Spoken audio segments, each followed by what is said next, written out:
So students, now I'm going to start the chapter.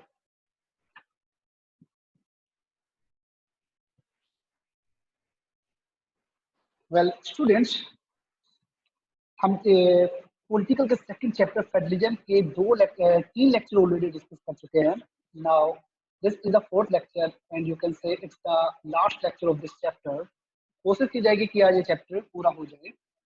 तो students, federalism के बारे में मैंने आपको बहुत कुछ बता दिया है. नाउ फेडरलिज्म की हम लास्ट जो थिंग है, फेडरलिज्म की जो लास्ट चीज है उसके बारे में हम यहाँ पर डिस्कस करने जा रहे हैं. नाउ स्टूडेंट्स, आज का हमारा जो मेन टॉपिक होगा वो होगा आपका decentralisation and you can say it's a unique experiment of power sharing. आज जो हम बेसिकली एक ही टॉपिक डिस्कस करेंगे वो होगा आपका डिसेंट्रलाइजेशन, जो कि हमारे पावर शेयरिंग मेथड के अंदर एक यूनिक एक्सपेरिमेंट या एक यूनिक फीचर मानी जा सकती है, जिसके बारे में हम आज स्टडी करेंगे. नाउ स्टूडेंट्स, अगर मैं डिसेंट्रलाइजेशन की बात करता हूँ तो whenever we have started our chapter, तो हमने वहां पर डिस्कस किया था फेडरल गवर्नमेंट हैज 2 tiers और मोर देन 2 tiers. हमने इस चीज को डिस्कस किया था जिस वक्त हमने अपना चैप्टर स्टार्ट किया था. अगर इस केस को मैं इंडिया में अप्लाई करने की बात करता हूं तो इंडिया के अंदर ये चीज अप्लाई होती है. मीन्स इंडिया के अंदर 2 tiers of the government already available. Means हमने आज पर देखा कि इंडिया एक तरीके से federal form of government, federal जो स्ट्रक्चर है या हमारा जो डेमोक्रेटिक के प्रिंसिपल है फेडरलिज्म, उसको भली भांति पूर्वक निभा रहा है. बट जब हमने चैप्टर शुरू किया था तो हमने बेल्जियम और श्रीलंका की बात की थी, जहां पर हमने देखा कि वहां पर अगर एथनिक कंपोजिशन है उसके अंदर जो वेरिएशंस है वो बड़ी कम है, उसके बावजूद भी उनको फेडरलिज्म या कह सकते हो उनको अपनी यूनिटरी फॉर्म को फेडरल फॉर्म में कन्वर्ट करने की रिक्वायरमेंट पड़ी. तो अगर मैं इंडिया की बात करता हूं तो इंडिया एक बहुत बड़ा देश है जहां पर डिफरेंट स्टेट्स हैं, 28 स्टेट्स से आप बात कर सकते हो. डिफरेंट लैंग्वेज को फॉलो करने वाले पीपल वहां पर रहते हैं. सेकंड, डिफरेंट रिलीजन को फॉलो करने वाले पीपल रहते हैं. मीन्स अगर मैं डिफरेंसेस की बात करता हूं तो इंडिया के अंदर तो डिफरेंसेस बहुत ज्यादा है. तो यही कारण है कि due to size and area and population हमें स्टेट के अंदर भी पावर शेयरिंग करने की आवश्यकता पड़ी. Means there is urgent need for power sharing within state. Reason क्या था? Due to size, area and population of the country. तो यही कारण था कि स्टेट के अंदर हमें जो पावर शेयरिंग है इसकी आवश्यकता पड़ी. अगर मैं यूरोपियन कंट्रीज की बात करता हूं, वहां पर अगर गवर्नमेंट के 2 tiers या 2 लेवल्स होते हैं, दे आर सफिशिएंट. रीजन क्या है? क्योंकि उनकी पॉपुलेशन और उनका साइज बहुत कम होता है. बट अगर मैं इंडिया की बात करता हूं, उत्तर प्रदेश की जो पॉपुलेशन है वो रसिया से ज्यादा है और रसिया हमारे वर्ल्ड का सबसे बड़ा देश है एरिया वाइज. मीन्स आप देखें कि एक ऐसा देश जो कि वर्ल्ड के अंदर फर्स्ट रैंक पे है एरिया के अकॉर्डिंग, उसकी पॉपुलेशन उत्तर प्रदेश जो हमारा एक छोटा सा जो हमारा एक स्टेट है उस स्टेट से कम है. अगर मैं इसी प्रकार से महाराष्ट्र की बात करता हूं, Maharashtra is as big as Germany in area. Means Maharashtra का एरिया जो है वो जर्मनी के एरिया जितना है. तो इस तरीके से अगर मैं बात करता हूँ, हमारे देश के जो स्टेट है वो यूरोपियन कंट्री से बड़े हैं या कई बार उनके इक्वल है. और सेकंड थिंग, इवन बहुत सारे ऐसे स्टेट्स हैं जो कि इंटरनली आपस में वहां पर डिफरेंट टाइप के कल्चर देखने को मिलते हैं. तो इन सब चीजों को देखने के बाद हमारे यहाँ पर स्टेट के अंदर भी पावर शेयरिंग की रिक्वायरमेंट है. सो we need a third tier below state level. हमें स्टेट लेवल के अंदर एक थर्ड टीयर की जो रिक्वायरमेंट थी. तो आज हम इसी थर्ड टीयर, जिसे हम डिसेंट्रलाइजेशन कहेंगे इंडिया के अंदर, उसी चीज को हम आज डिस्कस करेंगे.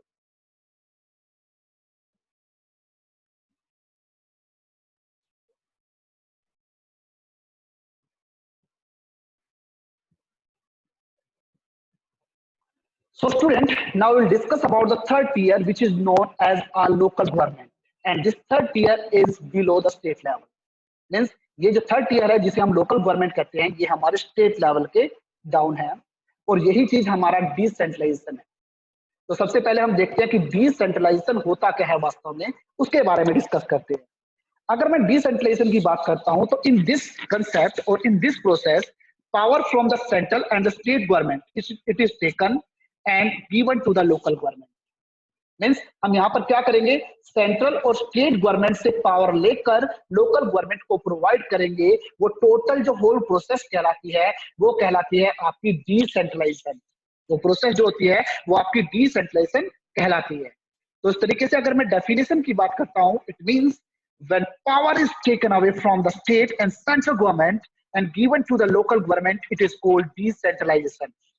जब सेंटर और स्टेट गवर्नमेंट से पावर ले ली जाती है और उसे लोकल गवर्नमेंट को दे दिया जाता है, वो प्रोसेस है वो डिसेंट्रलाइजेशन कहलाती है। तो आई थिंक सो आपको पता चल गया होगा कि डिसेंट्रलाइजेशन होता क्या है। जब हम 6th और 7th क्लास के अंदर किसी एम्पायर के बारे में पढ़ते थे या किसी एम्परर के बारे में पढ़ते थे, तो वहां पर हम डिस्कस करते थे कि वहां का एडमिनिस्ट्रेशन सेंट्रलाइज है या डिसेंट्रलाइज है। अगर मैं सेंट्रलाइज का मतलब कहता हूं तो इसका मतलब है कि सारा डिसीजन लेने का अधिकार केवल उस राजा को है और किसी को नहीं है। इसके अलावा अगर मैं बात करता हूं कि वहां का जो एडमिनिस्ट्रेशन है वो डिसेंट्रलाइज मैनर से काम करता है, इसका मतलब है कि वहां पर पावर को डिवाइड किया है। तो आप 6th और 7th में भी इस कंसेप्ट को पढ़ते थे और यही कंसेप्ट आज डिसेंट्रलाइजेशन के रूप में हमारे पॉलिटिकल के फेडरलिज्म का पार्ट बनता है और इसी डिसेंट्रलाइजेशन को आज हम आगे डिस्कस करेंगे। तो देखते हैं कि हमारे इंडिया में डिसेंट्रलाइजेशन किस प्रकार से काम करता है। तो स्टूडेंट्स, अगर मैं डिसेंट्रलाइजेशन इन इंडिया की बात करता हूं तो हमारे इंडिया के अंदर डिसेंट्रलाइजेशन कंसेप्ट को या आप कह सकते हैं इस प्रिंसिपल को अडॉप्ट क्यों किया गया है, उसके रीजन क्या है, पहले हम वो डिस्कस करते हैं। अगर मैं इंडिया की बात करता हूं, इंडिया के अंदर स्टेट जो है वो काफी लार्ज में, अगर साइज के आधार पे बात करता हूं तो काफी लार्ज है, पॉपुलेशन वाइज भी काफी अधिक बड़े हैं। तो इस तरीके से कई बार क्या होता है, जो लोकल लेवल के जो इश्यूज होते हैं, अगर मैं लोकल लेवल की प्रॉब्लम्स की बात करता हूं, दे आर नॉट सेटल्ड, वो सेटल नहीं हो पाते। मीन्स राजस्थान या तमिलनाडु या महाराष्ट्र की बात करता हूं, जहां पर एक छोटा सा लोकल लेवल वो कैपिटल सिटी से कम 1000 किलोमीटर अवे होता है, तो जो कैपिटल सिटी में बैठा हुआ एडमिनिस्ट्रेशन है, जो स्टेट लेवल की गवर्नमेंट है, उसे नहीं पता चलता कि 1000 किलोमीटर की दूरी पे हमारी क्या प्रॉब्लम्स है। तो इस तरीके से लोकल लेवल्स के जो ये इश्यूज है, they can be sort out, they can be settled at local level in a best manner. उन्हें केवल बेस्ट मैनर से लोकल लेवल पर उन इश्यूज को सॉर्ट आउट किया जा सकता है, क्योंकि इंडिया के जो स्टेट के साइज है वो काफी बड़े हैं और कैपिटल सिटी से एडमिनिस्ट्रेशन करना उन एरियाज का, वो आप कह सकते हो नहीं हो सकता। तो इन प्रॉब्लम्स को सॉर्ट आउट करने के लिए जो डिसेंट्रलाइजेशन था या पावर को स्टेट के अंदर भी डिवाइड करने का जो इश्यू था वो रखा गया।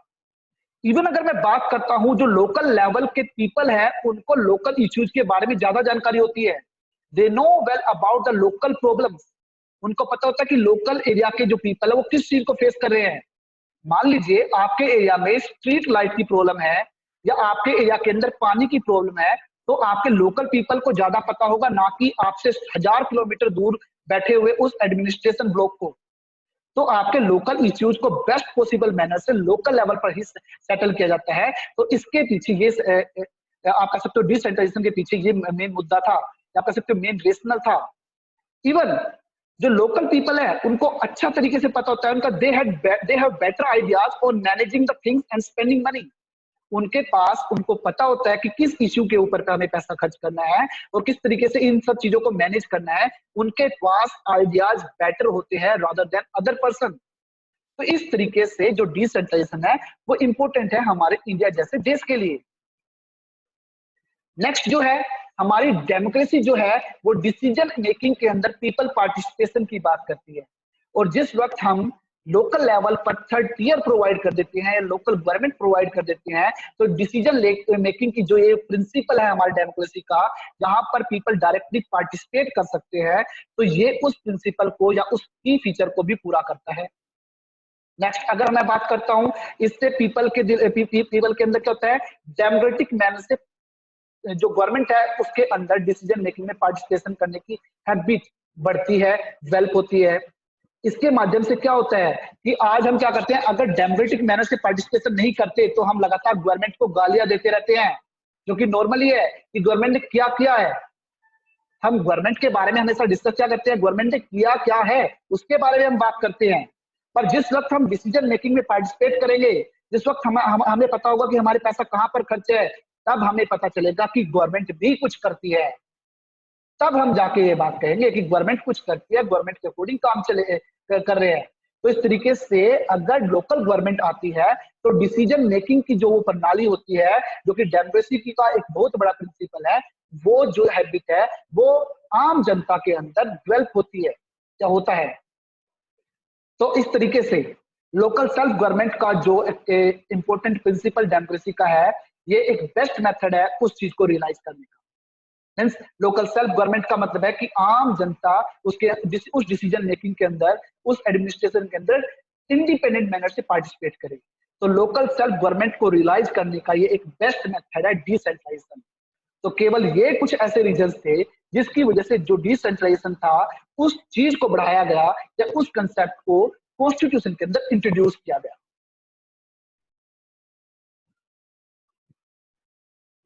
सो स्टूडेंट्स, अगर मैं डिसेंट्रलाइजेशन की बात करता हूं, हमारे इंडियन कॉन्स्टिट्यूशन के अंदर, हमारा जो इंडियन कॉन्स्टिट्यूशन है उसकी नीड को समझा गया। इवन कॉन्स्टिट्यूशन के अंदर भी एक रिक्वायरमेंट मानी गई कि इंडिया एक बहुत बड़ा देश है और उस देश के अंदर डिसेंट्रलाइजेशन जैसा कंसेप्ट होना चाहिए। मींस गवर्नमेंट जो है स्टेट के अंदर भी डिवाइड होनी चाहिए। तो इसको कॉन्स्टिट्यूशन में भी रिकॉग्नाइज किया। तो यही चीज हमारे इंडिया में पंचायत और म्युनिसिपालिटीज को सेटअप करती है। मीन्स हमारा जो लोकल लेवल का जो आप कह सकते हो गवर्नमेंट होती है, वो होती है आपकी पंचायत और म्युनिसिपालिटी। अब हम इन सब चीजों को आगे डिस्कस करते हैं। नाउ स्टूडेंट, बड़े दुख की बात है, हम डिसेंट्रलाइजेशन प्रोसेस के ऊपर पूरा आप कह सकते हो डिस्कस भी कर चुके हैं। गवर्नमेंट ने कॉन्स्टिट्यूशन के अंदर ये सब मेंशन भी कराया है। उसके बावजूद भी हमारे देश के अंदर डिसेंट्रलाइजेशन जो प्रोसेस है वो इफेक्टिव मैनर से नहीं है। रीजन क्या है? उसका रीजन है, फर्स्ट ऑफ ऑल, जो लोकल गवर्नमेंट होती हैं they are directly under the state government. जिस प्रकार से हमारे देश के अंदर पहले सेंटर से स्टेट गवर्नमेंट को रिवेन्यू रिसोर्स अचीव करने में प्रॉब्लम फेस करनी पड़ी, यही चीज लोकल गवर्नमेंट को स्टेट गवर्नमेंट से फेस करनी पड़ी, क्योंकि लोकल गवर्नमेंट जो थी वो डायरेक्टली अंडर थी स्टेट गवर्नमेंट के। सेकंड थिंग, वहां पर मैं अगर इलेक्शंस की बात करता था तो कुछ प्लेसेस ऐसे थे शुरुआत में, मैं इनिशियल स्टेज की बात कर रहा हूँ यहाँ पर, इनिशियल स्टेज में वहां पर इलेक्शंस भी रेगुलरली होल्ड नहीं होते थे, जिसकी वजह से भी प्रॉब्लम क्रिएट होती थी। और इवन अगर मैं पावर की बात करता हूँ और रिसोर्सेज की बात करता हूँ, ये पावर और रिसोर्सेज भी स्टेट गवर्नमेंट ने लोकल गवर्नमेंट को प्रोवाइड नहीं किए थे। तो ऐसे कुछ रीजन थे जिनकी वजह से इनिशियल स्टेज में जो आप कह सकते हो डिसेंट्रलाइजेशन था वो इफेक्टिव मैनर से काम नहीं कर पाया या इफेक्टिव मैनर से चल नहीं पाया।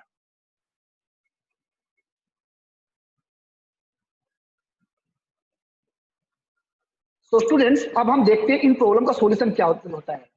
तो इसलिए इस प्रॉब्लम का सॉल्यूशन डालने के लिए कॉन्स्टिट्यूशन के अंदर 1992 के अंदर 73rd अमेंडमेंट किया गया, जिसके माध्यम से लोकल गवर्नमेंट इफेक्टिव भी बनी और पावरफुल भी बनी।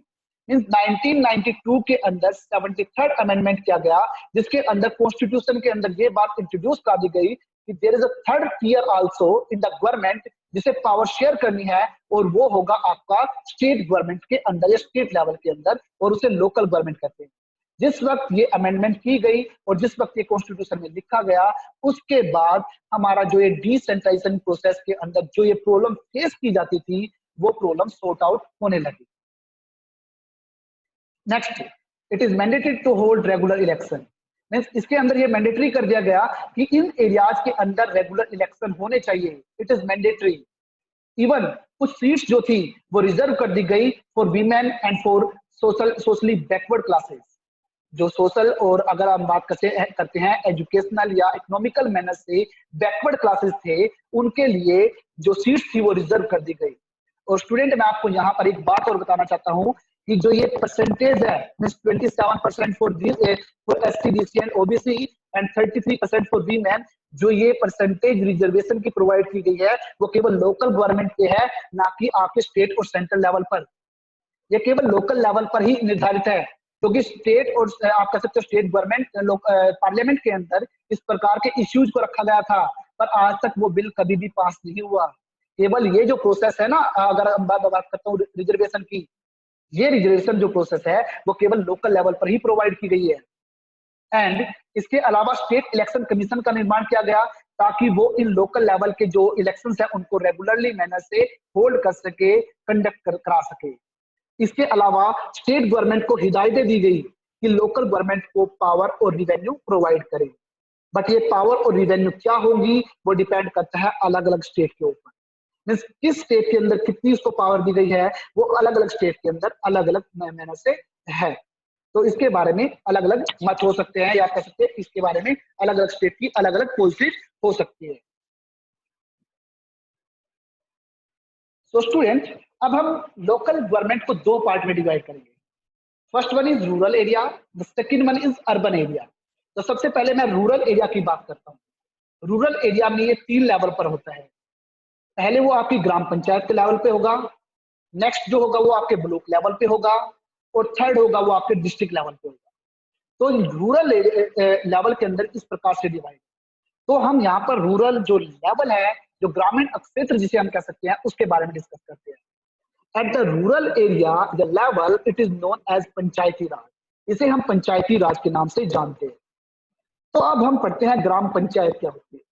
मीन्स अब हम बात करेंगे कि ग्राम पंचायत होती क्या है, किस प्रकार से ये बनती है। नॉर्मली हर एक गांव के अंदर अब डिपेंड करता है कि area of the village and area population of the village, ये डिपेंड करेगा इसके ऊपर। अगर आपके एक गांव का एरिया और पॉपुलेशन इस बात के लिए एलिजिबल है कि उसके अंदर एक ग्राम पंचायत हो सकती है, तो वहां पर ग्राम पंचायत होगी। कई बार कुछ ऐसे विलेजेस होते हैं जो छोटे छोटे होते हैं, तो ग्रुप ऑफ विलेजेस मिलकर एक ग्राम पंचायत का निर्माण करते हैं। तो हर एक गांव के अंदर एक ग्राम पंचायत होती है, हर एक गांव के अंदर। और नॉर्मली इसके अंदर क्या होते हैं, इसके अंदर कुछ इलेक्टेड पंच होते हैं और एक इसका हेड होता है सरपंच। और ये सारे के सारे जो होते हैं वो डिसीजन मेकिंग बॉडी होती है, वो एक एडमिनिस्ट्रेटिव बॉडी होती है जिसका मेन काम होता है गांव से रिलेटेड जो इश्यूज है और प्रॉब्लम है उनको सॉर्ट आउट करना। और ये जो पंच होते हैं उनको हम अलग अलग वार्ड के आधार पर डिसाइड करते हैं। मैं एग्जाम्पल आपको देता हूँ, एक ऐसा गांव जहां पर उसकी पंचायत है, मैं उसकी बात करता हूँ। पूरे गांव को अलग अलग बोर्ड के अंदर एक रफली आइडिया दे दिया जाता है पॉपुलेशन के आधार पे, तो अलग अलग बोर्ड के अंदर डिवाइड कर देते हैं। और हर एक बोर्ड से एक पंच को उस बोर्ड के इलेक्टेड जो एलिजिबल वोटर्स होते हैं उस बोर्ड मेंबर को चूज करते हैं।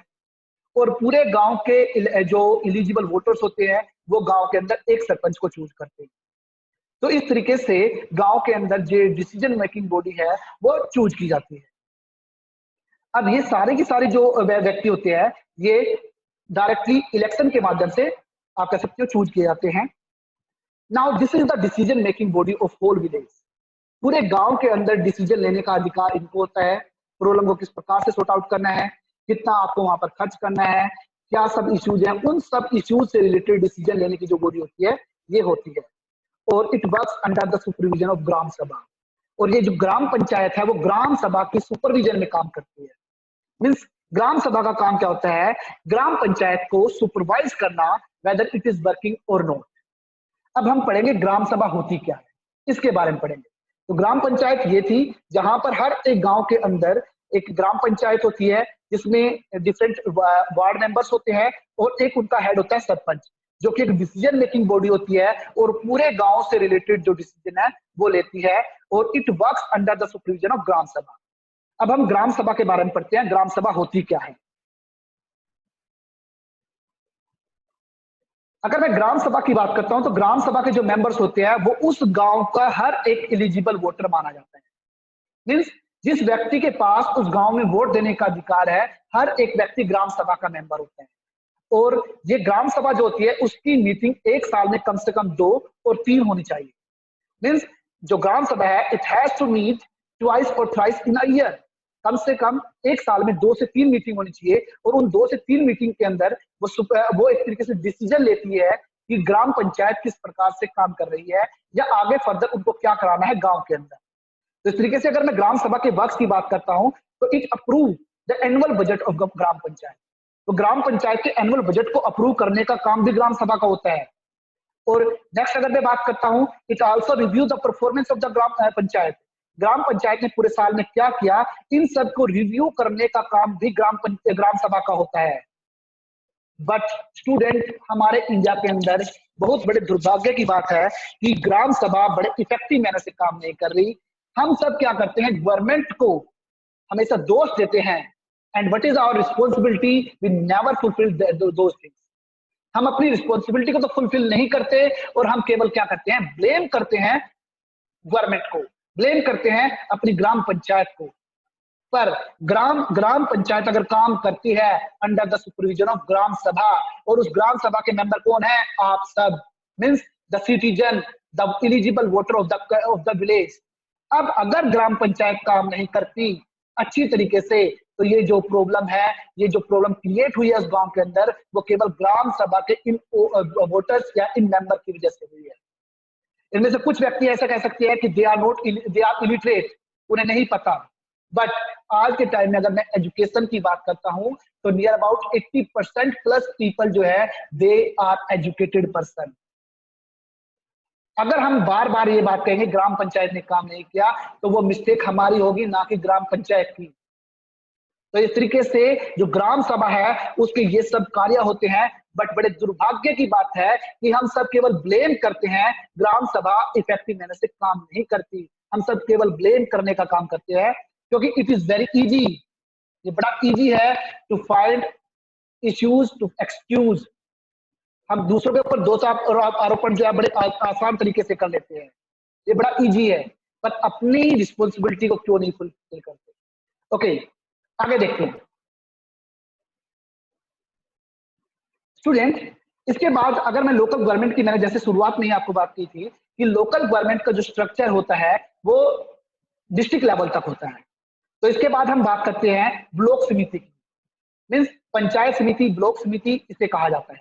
इसके अंदर क्या होता है, फ्यू ग्राम पंचायत ग्रुप टुगेदर, कुछ ग्राम पंचायत इकट्ठा मिलकर एक ब्लॉक समिति का निर्माण करती है, और उसका जो मेंबर होता है, that person is also elected by the panchayat members. उसका जो मेंबर होता है वो पंचायत मेंबर के द्वारा इलेक्ट किया जाता है, और ये ब्लॉक लेवल पर डिस्कस करते हैं। Now student, we will discuss about the zila परिषद।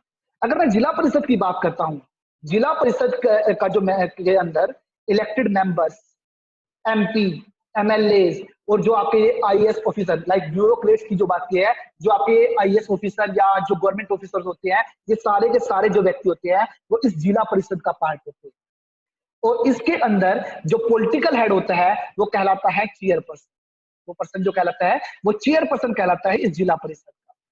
तो इस तरीके से जिला परिषद जो होता है वो एक तरीके से डिस्ट्रिक्ट लेवल पर रूरल एरिया का, आप कह सकते हो डिस्ट्रिक्ट लेवल होता है रूरल एरिया का, और जहां पर हम जिला परिषद का व्यक्ति चूज करते हैं।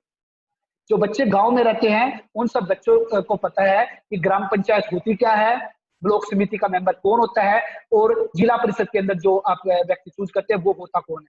तो हम सबको इसके बारे में पता होता है। नाउ स्टूडेंट, हमने रूरल लेवल को डिस्कस कर लिया है।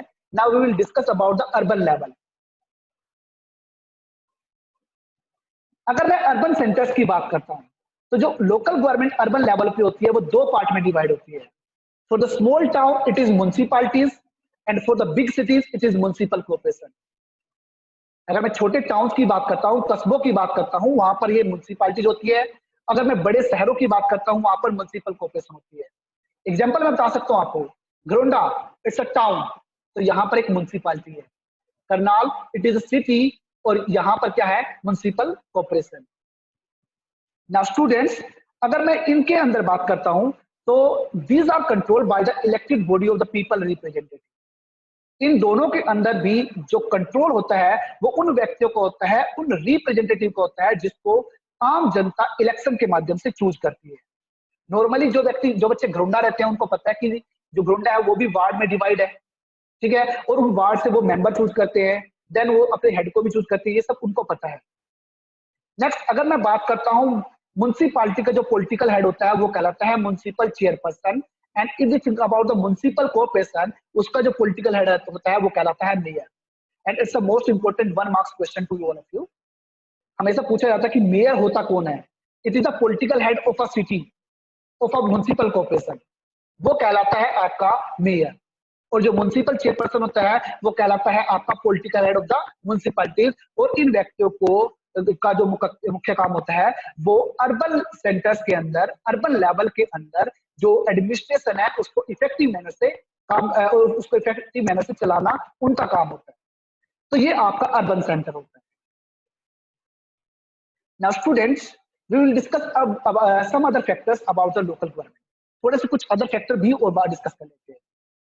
नॉर्मली अगर हम बात करते हैं लोकल गवर्नमेंट का ये experiment, it is a largest and the unique experiment in the world. हमारे पूरे वर्ल्ड के अंदर ये सबसे बड़ा और सबसे यूनिक एक्सपेरिमेंट है। कैसे? टोटल ऑल ओवर इंडिया के अंदर लोकल लेवल पर 36 लाख इलेक्टेड रिप्रेजेंटेटिव्स हैं। ऑल ओवर कंट्री के अंदर 36 लाख जो है वो हमारे इलेक्टेड रिप्रेजेंटेटिव है। और अगर मैं बात करता हूं, ये जो नंबर है, ये जो पॉपुलेशन का नंबर है, वो स्टूडेंट नियर अबाउट, अगर मैं बात करता हूं, वो किसी एक देश से की पॉपुलेशन से बहुत ज्यादा है। कुछ कंट्री के अंदर तो इतनी पॉपुलेशन भी नहीं है जितने हमारे यहाँ पर इलेक्टेड रिप्रेजेंटेटिव है। अगर मैं बात करता हूं, ये लोकल गवर्नमेंट है, ये हमारी डेमोक्रेसी को और मजबूत करती है और डेमोक्रेसी को बढ़ावा भी देती है। तो इसके माध्यम से हमारे जो डेमोक्रेसी है वो स्ट्रोंग होती है। इवन वीमेन, उनका स्टेटस भी इंक्रीज होता है, उनकी डिमांड भी मानी जा रही है, और अगर मैं बात करता हूं, उनका रिप्रेजेंटेशन भी लगातार बढ़ता जा रहा है। पर आज भी हमारे इंडिया में हर एक चीज इजी नहीं है, हर एक चीज अच्छी नहीं है। There are lot of problem at present in India. India के अंदर आज भी बहुत सारी प्रॉब्लम्स है जो इंडिया फेस करता है। ग्राम सभा प्रॉब्लम बताता हूं आपको स्टूडेंट। ग्राम सभा, इसकी मीटिंग जो है रेगुलरली नहीं होती। सेकंड, कुछ ऐसे स्टेट है जहां पर लोकल गवर्नमेंट को पावर प्रोवाइड ही नहीं की गई, और जो लोकल गवर्नमेंट है उनके पास प्रॉपर रिसोर्स ही नहीं कि वो लोकल लेवल पर डिसीजन ले सके, लोकल लेवल पर आप कह सकते हो सुधार कर सके या उनकी प्रॉब्लम को सॉर्ट आउट कर सके। बट अगर मैं बात करता हूं, India is far away from the local self government till now. तो इन सब प्रॉब्लम की वजह से इंडिया जो लोकल सेल्फ गवर्नमेंट की बात करती है, अभी भी इंडिया जो है बहुत दूर है इस ऑब्जेक्टिव को अचीव करने में। But solution may be there, situation जो है may be change in future. Situation change हो सकती है, लगातार डेमोक्रेसी बढ़ती जा रही है, पीपल जो है अपने राइट के प्रति अवेयर होते जा रहे हैं। तो इन सब वजह से सिचुएशन फ्यूचर में चेंज हो सकती है, हम इसकी बात करते हैं। बट स्टूडेंट, आई थिंक मैं यहाँ पर आप सबको एक ही बात कहना चाहता हूँ कि अगर हम ब्लेम करते हैं गवर्नमेंट को तो वो एक गलत बात होगी, क्योंकि डिसीजन मेकिंग के अंदर हम भी पार्टिसिपेट करते हैं। इलेक्शन के माध्यम से ही कई बार हम पार्टिसिपेट करते हैं। अगर हमने एक बार डिसीजन गलत ले लिया है तो नेक्स्ट इलेक्शन में हमें उस डिसीजन को चेंज करना चाहिए। इंडिपेंडेंट मैनर से डिसीजन लो।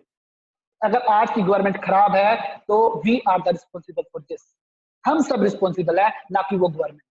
अगर आपको गवर्नमेंट अच्छी नहीं लगती तो चेंज इट नेक्स्ट टाइम। आप इसे नेक्स्ट टाइम में चेंज कीजिए। और जो करप्शन है, जो प्रॉब्लम्स है, वो सबसे पहले हमसे शुरू होती है, बाद में उस लेवल तक जाती है। तो आई थिंक ये मेरे इश्यू व्यूज थे। अगर मैं बात करता हूँ, कोई भी एसएस टीचर कभी भी किसी पॉलिटिकल पार्टी, किसी गवर्नमेंट का फेवर नहीं करता, ना ही उसे क्रिटिसाइज करता, वो जस्ट ओनली ओपिनियन फॉर्मुलेट कराता है। So student, I think the concept is clear to all of you. Now you can ask the question. I'll unmute all the participants.